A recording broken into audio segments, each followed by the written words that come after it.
I am Iron Man. Yeah, cool flex.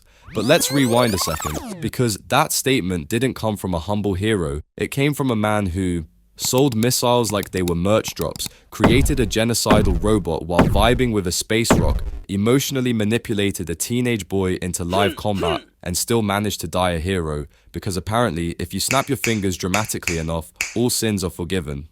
But not here. Welcome to the trial of Anthony Edward Stark, a man who turned emotional repression into a billion-dollar tech company. Today we ask the real question: was Tony Stark a genius savior, or just a glorified warlord with charisma and an arc reactor? This is the case against Iron Man. Let the prosecution begin. Exhibit A, the boom boom business. Let's talk origin story. Tony Stark made his name selling weapons of mass destruction from the back seat of a Humvee in Afghanistan. He was basically the MCU's version of Jeff Bezos, if Jeff Bezos also sold nukes and flirted with reporters mid-explosion. The Jericho missile? Literal war crime fireworks. He branded it like a Goop product.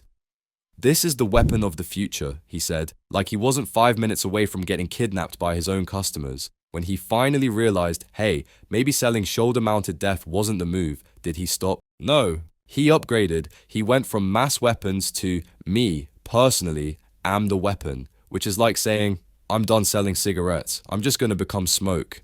He didn't kill the war machine, he just made it wearable.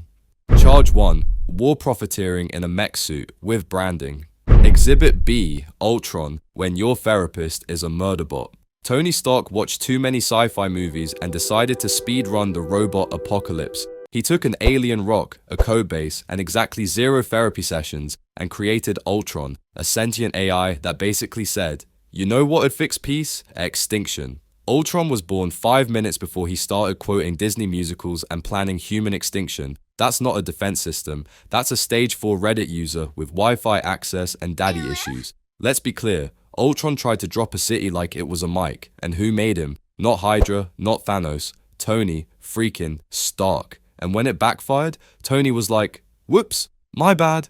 Then built another robot, gave it a cape, and pretended he learned something. That's not problem solving, that's just stacking trauma like Lego bricks. Charge 2. Reckless creation of a murderous AI without parental controls. Exhibit C. Spider-Man, the child soldier internship. Now we enter the most questionable HR decision in cinematic history. Tony found a 15-year-old in Queens doing flips, fighting petty criminals, trying to pass Algebra 2. So naturally, Tony gave him a billion-dollar murder suit and invited him to punch Captain America in the face. Peter Parker didn't even have his driver's license, but Tony said, here's a military-grade drone army, kid. Go nuts. No training, no Guardian sign-off, just a text message and trauma. Then he sends Peter to space to fight aliens, while the kid is visibly panicking and asking, Mr. Stark, what do I do? And Tony, father of the year over here, just throws in an awkward pat on the back and calls it mentorship. This is not character development, this is child endangerment in 4K. Charge 3. Recruiting a minor for intergalactic combat without so much as a signed permission slip.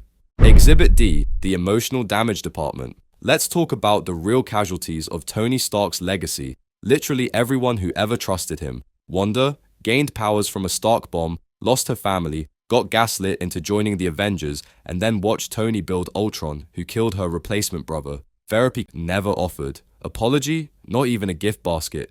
Rhodey, blown out of the sky by friendly fire during Tony's own rogue mission, now permanently paralyzed. Tony's response, I made you new legs, you're welcome.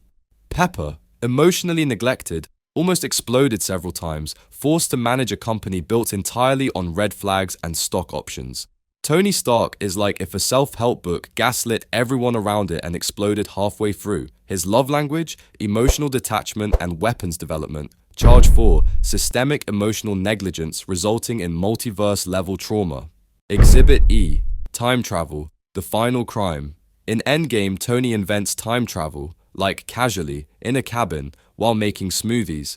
He solves temporal mechanics with a coffee mug and a forehead wrinkle, and we're supposed to believe this is okay. He doesn't consult scientists, doesn't run simulations, he just yeets 5 people into the past and says, try not to mess anything up too bad, okay? And then, he brings back an infinity gauntlet, snaps his fingers, dies, and leaves zero instructions on how any of that worked.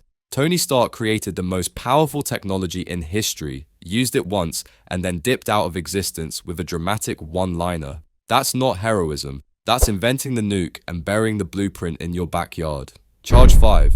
Unauthorized temporal tampering with world-breaking side effects. Look, we're not saying Tony Stark didn't help save the universe. He did. He also caused about 80% of the problems that required saving. Every villain in the MCU either came from Stark Industries, was created by Stark Tech, or was personally annoyed by something Tony said at a party. His legacy is complicated, but in this courtroom, complication doesn't erase liability. You can be a hero and a walking HR violation in a metal onesie. Tony Stark was smart, he was charming, he was cool, and he was an absolute menace to public safety.